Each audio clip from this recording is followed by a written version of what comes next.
Everyone, কেমন আছো সবাই? আমার নতুন একটা ভিডিওতে তোমাদের সবাই স্বাগতম। চারিদিকে ঠান্ডা তো বেশ ভালোই পড়েছে। আর প্রথমেই বলে দিই, আজ আমরা যাব ঘুরতে। আর এখানে তো আমরা সবাই রেডি হয়ে দাঁড়িয়ে আছি। তো এসেছি আমার এক দিদির বাড়িতে। তো তোমরা এই দিদিদের বাড়ির আশেপাশে সৌন্দর্যটা দেখো। আমি কিছুটা ক্লিপ নিচ্ছিলাম, সামনে আমার বোন এসে গিয়েছে। তো আমি তোমাদের ফুলগুলো ঠিকভাবে দেখাতে পারলাম না। রেডি তো আমি অনেকক্ষণ আগেই হয়ে গেছিলাম, তাই আশেপাশে ক্যামেরাটা নিয়ে ঘুরঘুর করছিলাম।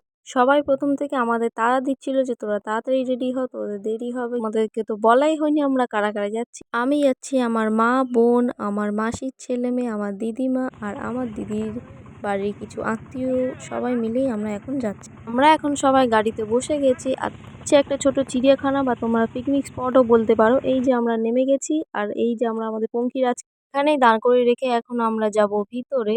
আর নিচে এখন আমার মা, মাসি আর সবাই যাচ্ছে ভিতরে। এখন আমরা ভিতরে এসছি। আর এখানে তোমরা টাইমটা দেখে নাও, এত থেকে এত টাইম অবধি এখানে এটা খোলা থাকে। আর এখন আমরা এখানে কাটছি কিছু টিকিট, যেহেতু ভিতরে যেতে হবে টিকিট কেটেই। আর এর সামনেই একটা মন্দির ছিল, গঙ্গা মার মন্দির, যেটা প্রণাম করে আমরা চললাম এখন সব ভাই বোনেরা মিলে। এখন আমরা যাচ্ছি ভিতরে। এই যে এখন আমরা 4 ভাই বোন যাচ্ছি। এখন যেতে যেতে আমি একটু চারদিকে ক্যামেরাটা ঘুরে ঘুরে দেখাচ্ছিলাম, কিন্তু আমরা হাঁটতে হাঁটতে এতটা আগে চলে গিয়েছিলাম যে পিছনে আমার মাদেরই রেখে চলে এসেছি। তাই কিছুক্ষণ দাঁড়িয়ে দাঁড়িয়ে মাদের জন্য অপেক্ষা করছিলাম।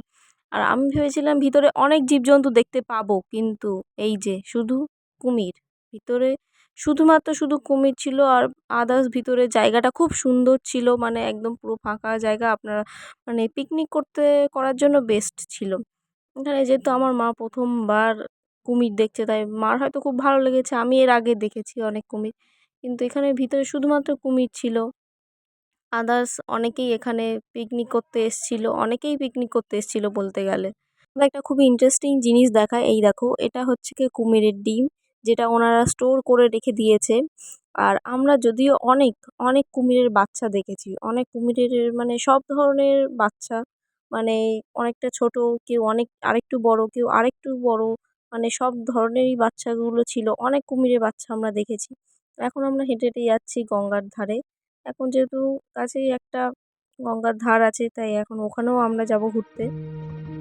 এখান থেকেও এটা হচ্ছে কি ফেরিঘাট, মানে এখান থেকে লঞ্চ ছাড়ে, এখান থেকেও অনেকে যাওয়া আসা করে। তো তোমরা দেখতে পাচ্ছ পাশে লঞ্চে দাঁড়িয়ে আছে, যেখানে আমার বোন আছে এখন সামনে। আর আমি তোমাদের চারপাশটা একটু ভালোভাবে দেখিয়ে দিই।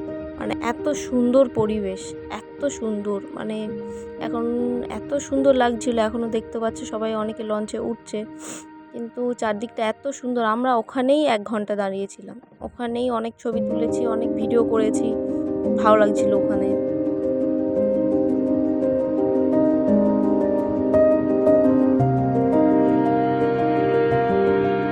এখন এখান থেকে আমাদের চলে যাওয়ার পালা। আমরা অনেকক্ষণ ছিলাম, এখন আমরা বাড়িতে যাব। এখন বাড়িতে গিয়ে এখন স্নান খাওয়া করে এখন আবার আমাদের বিকেলে ঘুরতে বেরোতে হবে। তোমরা দেখো আমাদের বাড়ি।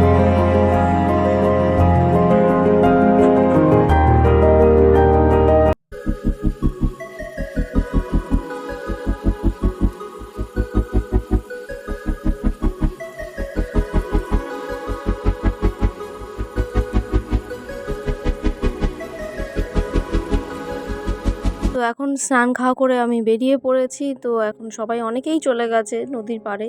আমার মা আর দিদিমা আমার জন্য দাঁড়িয়েছিল।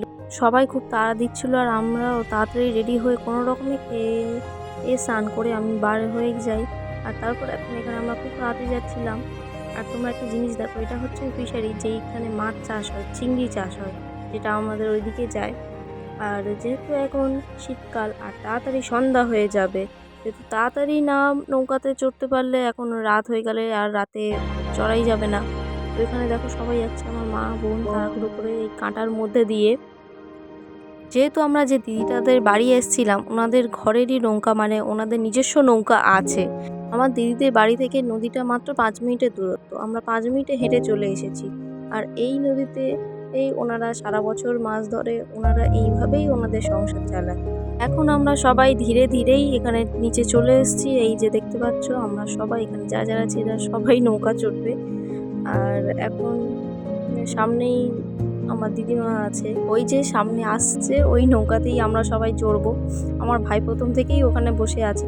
এখানে আমরা এখন নৌকাতে বসে পড়েছি আর এখন নৌকা চালাচ্ছে পিছনে আমার ওই দাদাটা আর আরেকজন ওনাদের বাড়িরই লোক। আমি উনিও নৌকা চালাচ্ছিল, সামনে দুজন নৌকা চালাচ্ছিল।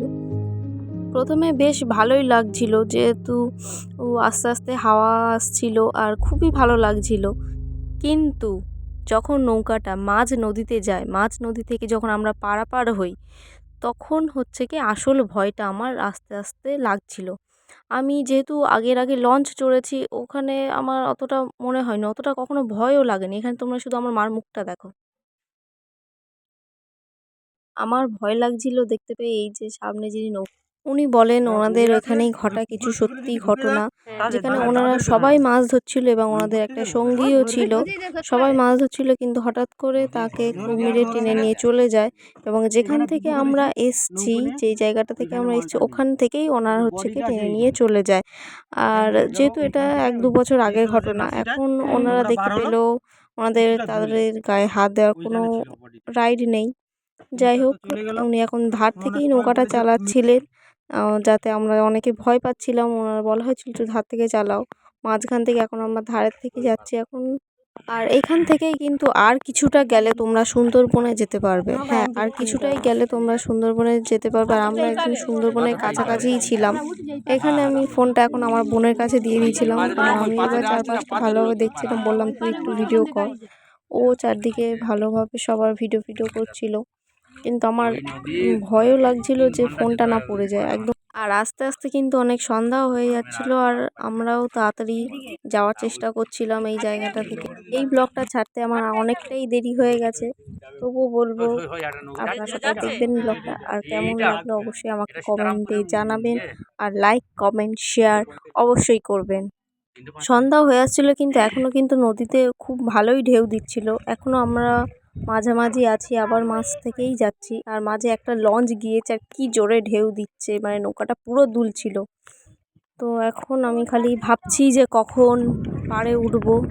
এখানে বসে বসেই আমি ঠিক করেছি আমি আর জীবনে নৌকা চড়বো না। আমার এতটা ভয় লেগেছে, এখন আমি পাড়ে এসে আমি এতটা ভালো লাগছে কি বলবো, মানে ভীষণ ভয়ের। লঞ্চ টঞ্চ এসব চড়া ঠিক আছে, কিন্তু নৌকা আমার তো ভীষণ ভয় লেগেছে। পরে জানলাম কারোর ভয় লাগেনি, আমি, আমার মা আর আমার বোনেরই যা ভয় লেগেছে। চলো এই ভিডিওটা আজ এই পর্যন্ত। তোমাদের সঙ্গে দেখা হচ্ছে নেক্সট কোনো ভিডিওতে। বাই।